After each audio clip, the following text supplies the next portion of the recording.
Greetings, my Jamaican youth. This is Big Stone coming to you in a shanty mood, in a shanty pattern, but with a real Jamaican seriousness. And today, ladies and gentlemen, I'm going to give you a few scenarios, and I want to ask you to be a participant in this video and kind of explain or help me to understand how could these actions amount to this. Now, ladies and gentlemen, as you know, we are faced with the high crime, especially in Jamaica, especially the unwanted killing of one human being by another. Some people take it for a fad. Some people love when it happens because they go to a party and they go to church and then they go to a setup on a night, and it's a money-making thing for some people. For some people, it's a jollification thing. They don't get a chance to go out, but they will allow a funeral or a night to go on to pay respect to a loved one. All these things have been happening and growing alarmingly in Jamaica. But I'm going to bring to you the reality of this beautiful island that we live on. And I want to talk to you, especially the youngsters, about this. And we're going to use scenarios, ladies and gentlemen, because we don't want to brand a particular community. We're just going to use hypothetical words. The first hypothetical scenario that I'm going to bring to you is that two youngsters who grew up together plan to go up the road and commit an act. They have a misunderstanding with someone up the road. So two brothers left from down the road armed with guns. And when they got up the road, they saw the brother, their intended target. And both of them pulled firearms and fire, killing that brother up the road. They took the gun off that brother up the road, and while coming down the road, now armed with 3 guns, they ran into the police. A shootout pursued, and guess what? Those 2 brothers were shot and killed as well.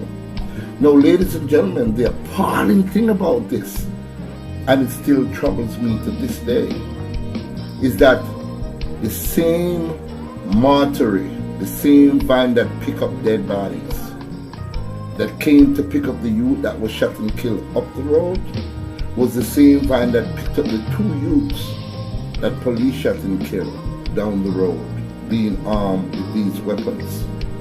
Now, ladies and gentlemen, how did those actions amount to the outcome? You want to tell me that there's no one between the 2 who was planning this vicious act to go up the road and kill a brother or a friend?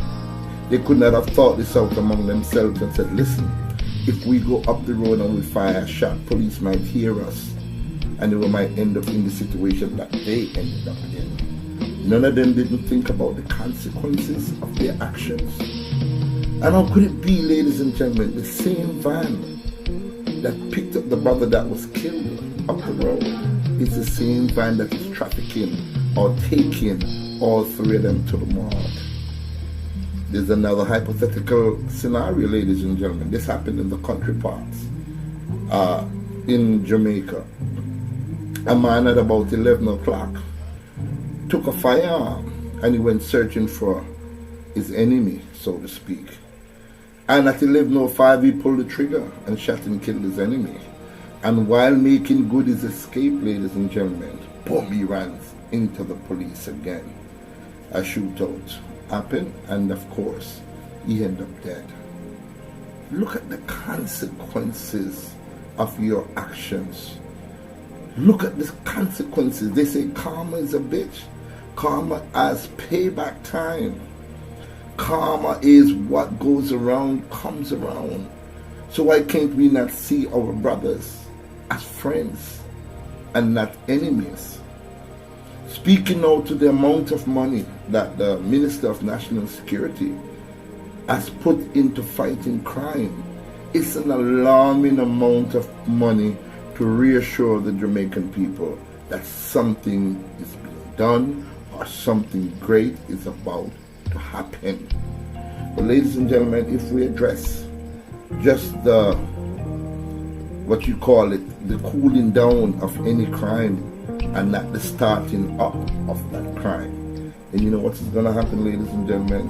You have to be cooling down till thy kingdom come. Unless you address the hardcore seriousness of what causes some of these youngsters to rebel, you will never ever get to how you're going to solve it. Now, ladies and gentlemen, I'm almost 60 years old. Yes, next month I'll be 60.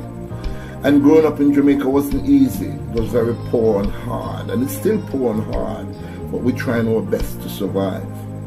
And ladies and gentlemen, at no time at all did the thought ever came across my mind to really hurt any of my brothers and sisters up until this day. So what has overcome our youth? What has happened to our youths? Let's be realistic. I think for one, that we, as the older folks, have failed some of these youngsters miserable because we do not or we did not play our part as the community raising the child like how we were taught. Yes, we have failed them miserably. I have spoken to a lot of elders my age and older, and I can understand some of their actions or reactions when I ask them, what have you done for a youngster lately? Some of them would respond to it by saying, boy, Big Stone, them youth, they are pure animal, them cannot be tamed. Boy, Big Stone, me tired for talk to them and they just don't want to listen. Boy, Big Stone, me do my best and them youth, they will hurt you if you reach out for them and I try to help them. And what I'm saying is, I understand, but we cannot give up hope. We cannot give up hope because you have to get back to the mindset of these youngsters. We know you want to bring them up to your mindset, but we want you now to dig deep into the problem and get into the minds of some of these youths. Proper parenting at home. Children are having children. Children are left at home to take care of children. Young boys not finishing school and young girls not finishing school. So there's a whole bunch of problems. So instead of spending these billions upon billions upon billions of money on fighting crime, get into the mindset, get into the communities, get into the social aspect of what causes these problems and help these youths. They need help. They need help. The budget to fight crime is billions of dollars. And ladies and gentlemen, if we put a small fraction into work within all these communities, getting youths off the road, getting them involved in jobs, getting them involved with schooling, getting them involved with a trade, getting them involved with loving each other, getting them involved with sports or their God-given talent, get them involved.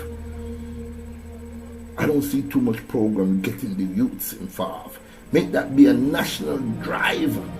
Mr. Minister of National Security, make that a national drive and get the youths them back involved. Jamaica's a beautiful country, man. We understand your frustration, Honorable Minister. We know what you're going through when every time you turn, it's a double murder there, it's a double murder over there, it's a double murder over there. And we know people out there quarantine. We need more police officers on the streets. But even if you have millions of police officers on the street and you do not address the core problem, then the outcome is going to be the same or it's even going to get worse. Jamaica, let's get back to when it takes a village to raise a child. Look upon the youth them out there with love and respect. Because if we give the youth them love and respect, then they are forced to love and respect us as elders. Don't bother look on the youth as a child. Nothing good now will come out of him. Don't look on the youth as a boy and can't tame car animal that. Don't look on the youth them way there. Reach out to the youth, Rasta. I say youth, that talk directly to you them. And your mother and father. That these days can be long. Respect your elders them. That you in return can be respected. Remember Big Stone telling them, we told you this many times, man. Love yourself, love one another, and walk good in this beautiful country. Big Stone love Rasta, but there's a mighty consequences, actions, they have consequences, and it's pure chaos. Go back to school, you.